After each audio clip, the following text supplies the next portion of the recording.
So మీరు చూసిన అప్పటి సినిమా పరిశ్రమలో ఎవరు అసభ్యంగా కానీ ప్రవర్తించిన సందర్భాలు అసలు అంటే పురుషులు ఇంతమంది హీరోలు ప్రొడ్యూసర్లు డైరెక్టర్లు టెక్నీషియన్స్ ప్రవర్తించిన సందర్భాలు లేవా మీకు మిమ్మల్ని ఇబ్బంది పెట్టిన సందర్భాలు ఏమైనా ఎప్పుడు లేవు బహుశా నేను పెళ్లి చేసుకొని వచ్చానన్న ఇది నా బ్యాక్గ్రౌండ్ బాగా తెలుసు వాళ్ళకి చాలా వేరే టైప్ ఆఫ్ బ్యాక్గ్రౌండ్ నాటకాల నుంచి వచ్చిన దాన్ని కాదు నలుగురితో పరిచయం ఉండి మూవ్ అయ్యి వచ్చిందని కాదు అన్నదాని అది కూడా కారణం అయి ఉండొచ్చు. కానీ జనరల్గా నేను నా ఆబ్జర్వేషన్లో ఆడదానికి ఆ రోజు ఇచ్చిన రెస్పెక్ట్ వాళ్ళు చూసే పద్ధతి ఆ మర్యాద ఇవాళ పొరపాటును కూడా లేదు.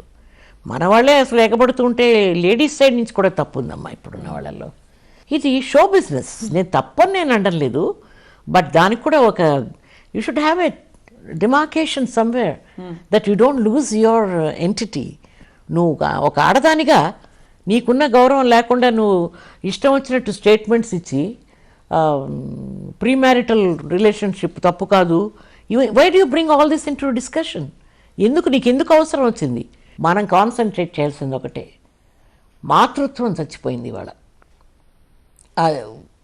వాళ్ళు పెళ్ళిళ్ళు చేసుకోకుండా ఉండబట్టు అఫ్కోర్స్ నాకు కూడా పెద్ద I don't very much believe in the institution of marriage. అప్పుడు 15 ఏళ్ళకి పెళ్లి చేశారు కాబట్టి సరిపోయింది కదా. బికాస్ ఆఫ్ యువర్ మ్యారేజ్ అంటే no, not at all I'm not at all bitter. నాకేమీ కోపం లేదు, అది జరగాల్సి ఉండేది జరిగింది. వారి వల్ల నాకు ఆ 3 పిల్లలు ఈ ప్రపంచంలోకి రావాల్సి ఉంది, వచ్చారు. యాజ్ అ మదర్ నా డ్యూటీ ఏమిటో నేను చేశాను. భార్యగా నేను పెద్దగా గ్రేట్గా నేను ఏదో సాక్రిఫైస్ చేసేసి నేను ఏదో గీతలు గీసేసుకొని సీతాదేవిలాగా బతికానని అబద్ధాలు చెప్పడానికి మాత్రం నాకు ఇష్టం లేదు. I had my own idiosyncrasies, I had my own shortcomings. నా వీక్నెసెస్ నాకు ఉండేవి.